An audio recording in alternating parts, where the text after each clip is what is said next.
జగన్మోహన్ రెడ్డి గారు ఏరి కోరి ఈ నియోజకవర్గానికి సమన్వయకర్తగా వేసి ఈ నియోజకవర్గ బాధ్యతలను అప్పగించినటువంటి సోదరులు చిరంజీవి గారు కార్యక్రమాన్ని ఆద్యంతం ముందు నుండి నడిపిస్తూ 5 జిల్లాలను సమన్వయం చేస్తూ వైఎస్ఆర్ కాంగ్రెస్ పార్టీని గెలిపించి తీరతారని చెప్పి కంకణం కట్టుకుని జగనన్నకు బాసటగా ఉన్నటువంటి మా ప్రీతమ నాయకులు పెద్దలు గౌరవనీయులు విజయసాయిరెడ్డి గారు, కార్యక్రమంలో పాల్గొన్న తోటి మంత్రివర్యులు, పార్లమెంట్ సభ్యులు, శాసనసభ్యులు, శాసన మండలి సభ్యులు, మాజీ మంత్రివర్యులు, కార్యక్రమంలో పాల్గొన్న ప్రతి ఒక్కరికి నమస్కారం.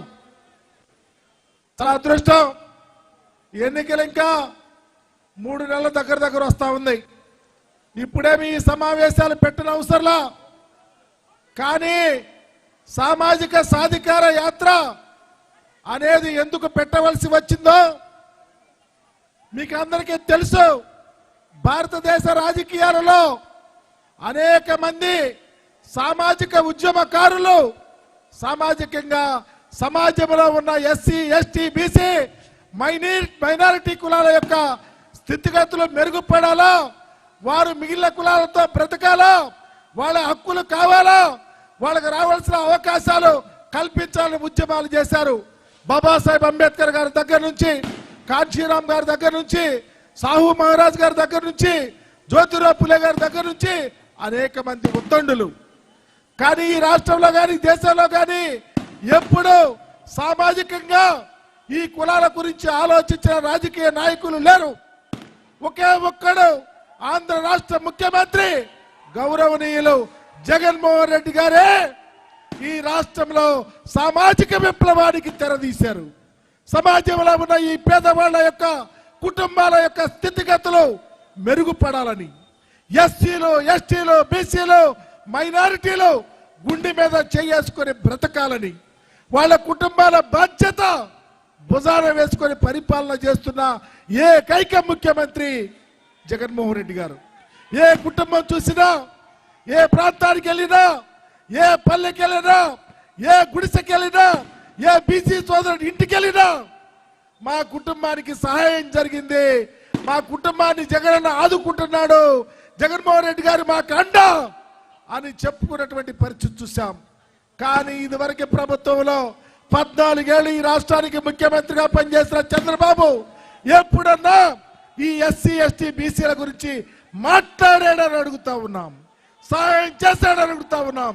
ఈరోజు చంద్రబాబు నాయుడు టైంలో ఎస్సీల మీద దాడులు, బీసీలను భయపెట్టడం, బీసీలు జడ్జీలుగా పనికిరారని భారతదేశ ప్రభుత్వానికి ఉత్తరం రాయటం అనేకం.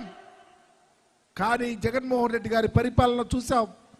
ఏ కుటుంబాల యొక్క స్థితి పెరిగిందో అక్క చెల్లెళ్ళ కోసం అర్రులు చాచి సహాయం చేసే తీరు, బీసీలు బ్యాక్ బోన్ క్యాస్ట్ కాదయ్యా, మాకు ఆద్యంతం మనిషికి వెన్నెముక ఎలాంటిదో అలాంటి బ్యాక్ బోన్ క్యాస్ట్ అని చెప్పి పరిపాలన చేస్తున్న ముఖ్యమంత్రి.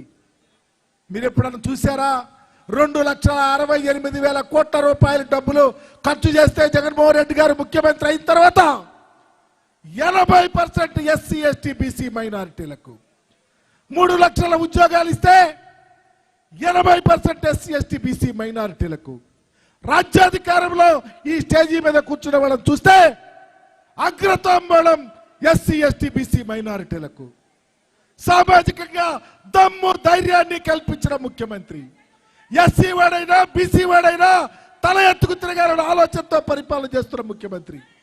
పరిపాలన ఎంత సర్వాంగ సుందరంగా పేదవాడికి అండగా ఉంటే ఈ మధ్యకాలంలో చంద్రబాబు కొడుకు తయారయ్యారు.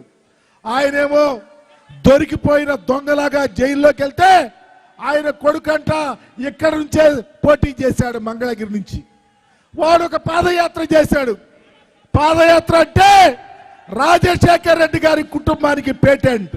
పాదయాత్ర అంటే ఈ రాష్ట్రంలో ప్రజల ఎక్కట్లు, వ్యతలు, బాధలు తెలుసుకొని అధికారంలోకి వచ్చినాక వారికి సహాయం చేసినటువంటి కుటుంబం రాజశేఖర రెడ్డి గారి కుటుంబం. పాదయాత్ర అంటే కొంత దూరం నడిచి మళ్ళీ బస్సు ఎక్కెళ్ళి ఇంకొక ఊర్లో ఉండి ఎద్దులాగా తిని పడుకొని పొద్దున్నే లేచి మమ్మల్ని తిడతాక పాదయాత్ర కాదయా. ఇతనంట పాదయాత్ర ముగింపు రోజు పాదయాత్ర చేసిన వాడు ఏం చెయ్యాలి? నిజంగా రాజశేఖర రెడ్డి గారి కుటుంబంలో రాజశేఖర రెడ్డి గారి లాగా జగన్మోహన్ రెడ్డి గారి లాగా ప్రాబ్లమ్స్ తెలుసుకొని పరిపాలన చేయాలి. ఈ ముండా ఇతనంట పాదయాత్రలో ఒక ఎర్ర పుస్తకం తెచ్చాడంట. ఈ ఎర్ర పుస్తకం ఎవడేం చేస్తుందయ్యా? నువ్వు ముఖ్యమంత్రి అవ్వాలా? అవ్వలేవు కదా, మీ బాబు అవ్వలేడు కదా. 175 నియోజకవర్గాల్లో క్యాండిడేట్లు పెట్టలేని మీ బాబు ఈ రాష్ట్రానికి ముఖ్యమంత్రి అవుతాడా? మేమేం పిచ్చోళమా? ఎస్సీ ఎస్టీ బీసీ మైనారిటీలు పిచ్చోళమా? తడాక చూపిస్తాం. అందుకే ఈ సామాజిక బస్సు యాత్ర. నేనేమని చెప్తా ఉన్నానంటే, ఈ మంగళగిరిలో ఉద్దండులు ఉన్నటువంటి ప్రాంతం, బీసీల మయం, ఎస్సీ ఎస్టీ బీసీ మైనారిటీల మయం. ఈ మయమంతా కట్టగట్టుకొని జగనన్న నడవటానికి మా సోదరుడికి టికెట్ ఇచ్చాడు, మా చేనేత కార్మికునికి ఇచ్చాడు. అహో చేనేత కార్మికులారా, ఎస్సీ ఎస్టీ బీసీ మైనారిటీలారా, జగనన్నను ప్రోగో చేసే ఉన్నత కులాల్లో ఉన్న పేదవారులారా, మీ అందరి అండా దండ మా అన్నకు కావాలా? వైఎస్ఆర్ కాంగ్రెస్ పార్టీ జెండా ఎగరాలా? మరలా ఎప్పుడన్నా మీ ఇక్కడ వచ్చిన వాడు కానీ ఈ ప్రాంతంలో ఉన్న ఎస్సీ ఎస్టీ బీసీ మైనారిటీలు 2 చేతులు జోడించి చెప్తా ఉన్నా, 600 అగ్రహారాలు బీడైనా మనమంతా ఒకటే. జగనన్నను కాపాడుకోవాల్సిన బాధ్యత, ఆ బాధ్యతే చిరంజీవిని గెలిపించాల్సిన బాధ్యత. అందుకనే తప్పు చేయొద్దు, మర్చిపోవద్దు. దొంగ అయిన చంద్రబాబు భర్తం పెడదాం, జగనన్నను ముఖ్యమంత్రి చేసుకుందాం.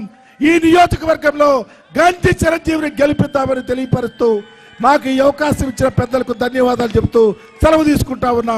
జై జగన్, జై జగన్. థ్యాంక్ యూ అన్నగారికి. ఇప్పుడు మాజీ శాసనసభ సభ్యులు